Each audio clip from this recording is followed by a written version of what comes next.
Derida ez bejna xulber havale Cengiz tawînim ji kedû emega wî ra û ji dîtina wî ra pêşiya xwe didî. Xerabiya ku li ser Kurdistanê da tekirin, tiştê ku li ser welatê me da tekirin, didî, dinivîsan, dida diyarkirin.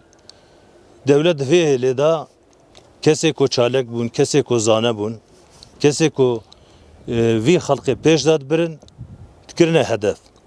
Tevî çete û Hizbullahê wan sernavê dîn. Batmanê da örgüta Hizbullah ava kiribûn bi hezara însanê me welat parêz, însanê me herî birêz, herî zane kirin armanc û bûn sebebê şadeta wan. Ji ber vê yekê em hevalê Cengiz tucar ji bîr nakin. Ew di dilê me da ciyê xwe çêkiriye.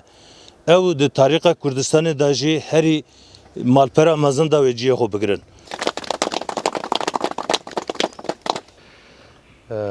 Di em yani wekî malbat, wekî şexs, em hemû herkes diwarê xwe de têkoşerek e helbet li vî welatî. Lê ew pêşengên têkoşîna îro bûn, wan berdela têkoşîna xwe wan rojan belkî bi canê xwe dabe lêbelê bi hişmendî û rihiyeta xwe îro barekî girantir ez bawerim dane ser milên me ji bo îro ji bo sibê rojên dîtir jî di heman demê de. Helbet bêguman ronakbîrên Kurdan, rewşenbîrên Kurdan, yani bi giştî entelejansiya Kurdan di zor û zehmetiyeke giran re derbas dibe di her deman de wisa ye. Lê dema ku mêtîngerî li ser Kurdistanê berdewam e, ev têkoşerên ronakbîriyê yên bi taybet ku diwarê her cûre tevkujî, talan, surgun, koçberiyê de karobarê ragihandinê kirine, eslê goreva xwe bi cî anîne, îro baştir dibin wekî pêşengê siberoja Kurdistanê, têkoşerên li her çar parçeyên Kurdistanê. Bêguman em jî di vê serdemê de, di van serdemên borî û serdemên pêşiya me de jî heta ji destê me bê em ê vî barê ku dane ser milên me ew goreva ku teslîmî me kirine em ê jî berdewam bikin. Lê ev yek jî bêguman divê her baş bêzanîn ku fikir bi kuştinan venamirin her dijîn û her zêde dibin. Rast e Murvat Karabêje Cengiz yek ji wan cangoriyê çapemeniya azad a Kurdiyê ku ewlî şehîd ketiye û navenda wê jî Batman û Amed bû li vê derê dest pê kirin. Cengiz jî belkî wek şehîdê yekemîn di dîroka çapemeniya azad da tê binavkirin ku şehîd ketiye. Di oxira heqîqet û rastiya welatê me ku êş û azara gelê me ji dinyayê ra ragihînin. Belê rast e ew negîştin van rojan weka ku keke azad jî got îro hemû destkevtiyên îro û hemû em bêjin tiştê ku hatiye vê merhelê bi saya şehîdên me ye, bi saya rojnamegerên azad ku bê westan û bê tirs di salên notî da li Kurdistanê rastî nifsandin.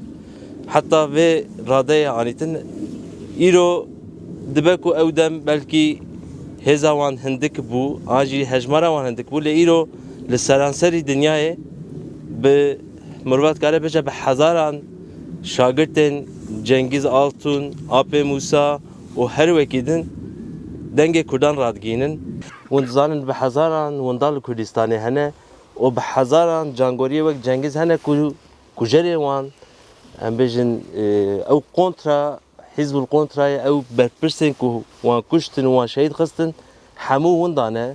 Dewlet dizane kîne lê bes heta niha nehatine girtin û nehatine darzandin.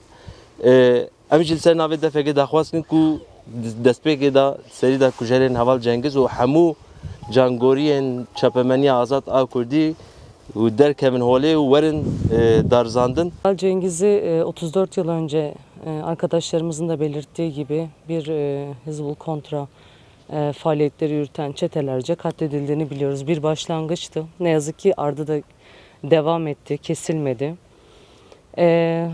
Söylenecek çok şey var ama şunu çok iyi biliyoruz. Yani Her anma yaşandığında, her bir anmaya katıldığımızda arkadaşlarımızın şu hakikati görüyoruz. Bugün bu özgür basın geleneğini sürdürebildiysek, bu hakikat arayışçılığını kendimize felsefe edinebildiysek, bu arkadaşlarımızın bize bıraktığı miras aslında bedel ödeyerek bıraktıkları bir miras. Bu hakikatin farkında olarak aslında çalışmalarımızı sürdürmeye devam ediyoruz. En bize umut kaynağı sağlayan bu bilinçtir, bu inançtır ve biz bu inançla aslında bugün gazetecilik yapmaya devam etme iradesini gösteriyoruz.